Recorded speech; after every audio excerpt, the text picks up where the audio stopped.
Boa noite, professor. A gente quer saber claramente sua visão do jogo, né? Seu panorama do que foi essa derrota. E o que faltou, na verdade, né, pro Atlético sair daqui com um resultado mais positivo? Bom, na verdade, vou ser bem sincero, como eu sempre sou, acho que não fizemos um bom jogo. Nosso primeiro tempo a gente não conseguiu, além de não ter o controle da partida, que era a nossa intenção, a gente não conseguiu ter o controle, o Coritiba teve mais a bola, não encaixamos a marcação, até acho que os 30, 35 do primeiro tempo, depois a gente começou a encaixar a marcação, conseguiu ter um pouco mais de controle, colocamos nossos jogadores do meio de campo no jogo, Ronald e Luizão entraram na partida, Robert entrou na partida, mas muito pouco, não podemos ter esse nível de atuação quando tu vem enfrentar um líder da competição, que também nos respeitou. No segundo tempo, a gente voltou melhor, e aí a gente teve uma melhora técnica, mas mesmo assim não o suficiente para a gente fazer o primeiro gol.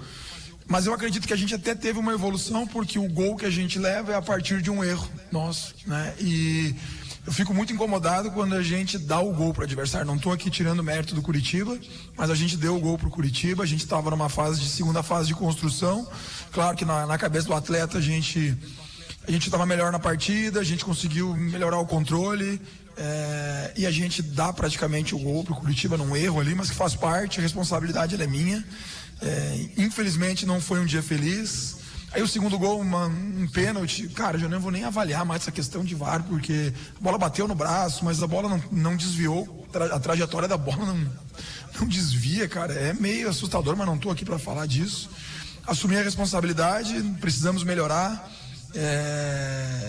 jogo a jogo, saber que a gente não fez um bom jogo hoje, esperava mais da nossa equipe, responsabilidade minha. Agora é descansar eles, recuperar eles no hotel e pensar em fazer um jogo melhor contra o Volta Redonda, porque se a gente quer brigar pelo acesso, a gente precisa buscar um resultado positivo no Rio. Boa noite, Lacerda, Luiz Gaspar da Band News FM. Dá para dizer que foram dois jogos diferentes antes do primeiro gol da equipe do Coritiba e após esse gol, até porque o segundo veio poucos minutos depois. Foram jogos diferentes mesmo antes do primeiro gol, com toda essa pressão que teve aqui? Eu acho que o jogo teve momentos distintos, né? Como eu falei, eu poderia vir aqui e falar outra coisa, mas não, vou ser sincero sempre. Nosso primeiro tempo não foi bom, o Curitiba teve totalmente o controle da partida, nos envolveram pelo lado esquerdo deles, direito nosso. A gente sabia que a gente poderia sofrer, mas depois a gente controlou. E aí eu acho que o segundo tempo a gente estava melhor na partida. No momento que a gente toma o gol, a gente estava melhor no jogo. Não do jeito que a gente imaginava, mas num comparativo com o Curitiba nós estávamos melhor. A prova disso é que a gente errou pro Curitiba fazer o gol, né? Não foi uma construção ofensiva do Curitiba, mas eu não tô aqui porque tu ganha jogo de todas as maneiras, né? Em transição, em bola parada, e nós erramos e cedemos o gol pro Curitiba. Então, assim, concordo contigo, o jogo foi de momentos distintos, né? E aí tu toma o gol, logo depois tu toma o segundo, a gente conseguiu reagir, conseguiu fazer um gol de bola parada, mas infelizmente não foi suficiente, mas também concordo, acho que o jogo teve momentos muito distintos. Lacerda, qual foi a sua leitura de jogo no momento das substituições? A primeira foi do Thalisson, né? Do Thalisson ali a gente pensou que, até por não ter tanto controle, a gente pensou em ter mais profundidade. A gente ficou na dúvida também de trocar o Robert no intervalo e colocar o Cauã para tentar ter um controle maior, como eu fiz no Clássico, e deu certo no Clássico, a gente conseguiu melhorar no segundo tempo. A ideia do Thales foi justamente essa, ter mais profundidade. O Yuri não estava fazendo uma má partida, mas a gente estava muito só no pé e eu precisava de um atacante que atacasse mais fundo. Troquei o Martins de lado para ele tentar ser um segundo, projetar um pouquinho mais o Romão. Depois o Cauã foi justamente isso, porque o Robert deu uma melhorada sobre ele mesmo no final do primeiro tempo, e a gente pensou, vamos dar o segundo tempo, porque ele melhorou no final do primeiro, né? E ele estava bem no início do segundo tempo, mas depois a entrada do Cauã foi justamente para a gente tentar ter o controle e acionar o Thalisson na velocidade. A terceira, depois das trocas do Kelvin e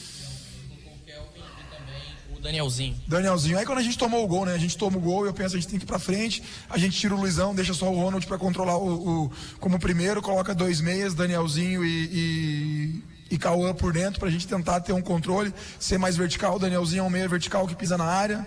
É uma troca natural, uma troca simples, né? Eu tiro o Jean, que é um atacante, jogando pelo lado, eu recuo o Thalisson, que Dos atacantes foi o que mais treinou como um ala, tentei segurar mais o Romão para fazer essa construção e deixar uma dupla pela direita, né? Thalisson e Kelvin, mas a gente não conseguiu, né? Como eu disse, a gente estava bem. O gol do Curitiba foi com 29? Em torno disso, né? Primeiro, né? Então eu acho que a gente estava melhor do que o Curitiba. Acho que o Curitiba mereceu a vitória, mas do início do segundo tempo até o minuto do gol, 29, entendo que o Atlético estava melhor, mas depois a gente não conseguiu mais ter volume, não conseguiu essa dupla pelo lado, não surtiu muito efeito. Tem dias que as coisas vão dar certo, dias que não vão dar. Hoje foi um dia que as coisas não deram muito certo, mas como eu disse, agora tem que recuperar os atletas e pensar no Volta Redonda. Ainda de manhã, professor, a gente esteve lá no hotel que vocês estavam e a gente pôde falar com o Adson, né? A gente conversou bastante com o Adson. E ele, além de elogiar muito o seu trabalho, né? E ainda te responsabilizar, vamos dizer assim, dessa reação que o time teve nessa Série B para estar nessa situação que está hoje, ainda brigando pelo acesso. E disse que, mesmo que o acesso não venha, que é o grande objetivo de vocês, logicamente, ele pretende manter você para a próxima temporada. Eu queria saber de você o quanto que esse apoio da diretoria para o seu trabalho te ajuda em campo, para que você também possa passar isso para os atletas. Cara, eu fico... É a última? E no final eu quero falar uma situação. Eu fico feliz, mas o meu foco é exclusivamente esse momento, sabe?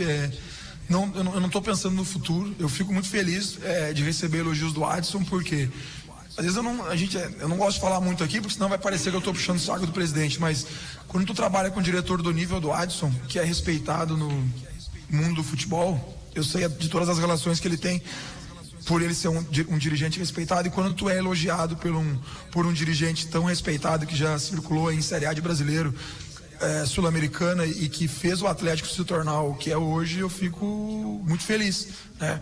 Mas eu sei que ele falou de, talvez, tu comentou, eu escutei uma parte que o pessoal me mostrou.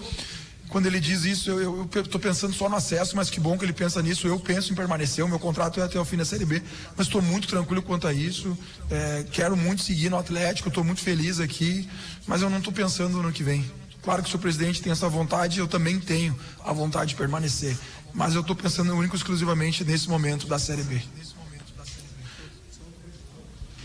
Rafael Lacerda vai falar mais algumas palavras aqui. O professor Rafael Lacerda vai fazer um pronunciamento sobre a situação que aconteceu após o segundo gol da equipe do Curitiba, né? O camisa 10 dele, salvo engano, provocou bastante os jogadores do Atlético, e após o jogo nós tivemos uma confusão ali entre as delegações. Primeiro que sempre pedir desculpa, né? Porque isso não é legal no futebol, a confusão, não teve também nada demais ali, não teve briga, não teve agressão, não teve nada.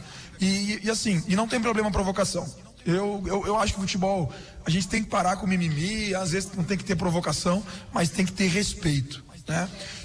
E aí, entra o VAR de novo, cara. Eu não tô aqui para reclamar, mas eu já passei por situações muito menores e o VAR foi e expulsou o cara. Pô, camisa... como é que é o nome dele? Josué, né? Eu quero ver ele fazer isso na Série A do Brasileiro. Fazer na Série B, né? Vamos ver na Série A se ele vai conseguir jogar. Né? Eu não quero arrumar, porque o problema meu é o Atlético. Agora, eu escutei coisas até dos próprios colegas dele, né? Não sei se vocês viram na confusão ali, né? Não vou citar nomes aqui, mas as imagens... Teve um momento que tinha 5 jogadores do Curitiba falando comigo, pedindo pra mim não ir na confusão. E eu não queria arrumar confusão nem nada, mas assim, pô, o cara, quando a gente fala dos estrangeiros, né? Pô, parece que o estrangeiro vem aqui e pode fazer o que quer, cara.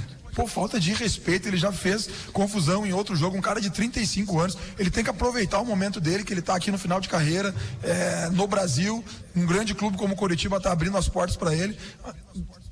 Poderia falar muito mais do que eu ouvi ali, das pessoas do Curitiba, da índole dele e do perfil dele, mas assim, ele é um grande jogador, tá fazendo uma grande competição, só que assim, quando a gente se enfrentar de novo, ele vai ter que aceitar a provocação, né? Por que ele foi, assim, já que ele provocou, por que ele não ficou ali? Por que ele foi embora? Eu acho assim, eu acho que tem que ter espaço para provocação, tem que ter, o futebol é muito mimimi, não tô aqui chorando, agora tu tem que ser homem. Muito bem. Cara, provocou, legal, nós fomos lá falar com ele, não foi machão para provocar de longe? Não foi machão para fazer um monte de gesto ali. Então assim, cara, com todo respeito ao Curitiba, que é uma grande instituição, um grande clube, tá muito perto do acesso, é o líder, né? Foi a 56 pontos. Falei pros atletas dele, acho que, né? Vi alguns membros ali que acho que até gostaram do que ele fez, mas o futebol dá voltas, não pode esquecer. E se o Curitiba subir, eu quero ver ele fazer isso na Série A. Volto a dizer, ele é um grande jogador, mas eu quero ver ele fazer isso na Série A. Mas é só isso, né? Acho que a gente respeita muito. E a prova que a gente fica mais incomodado é que os próprios caras do Curitiba vieram falar com a gente. Assim, não tô aqui chorando, não tô com mimimi. Agora, quando a gente se enfrentar de novo, vamos ver se ele vai ser homem para segurar o rojão. Falaram o quê? Tá certo, então ouvimos o Rafael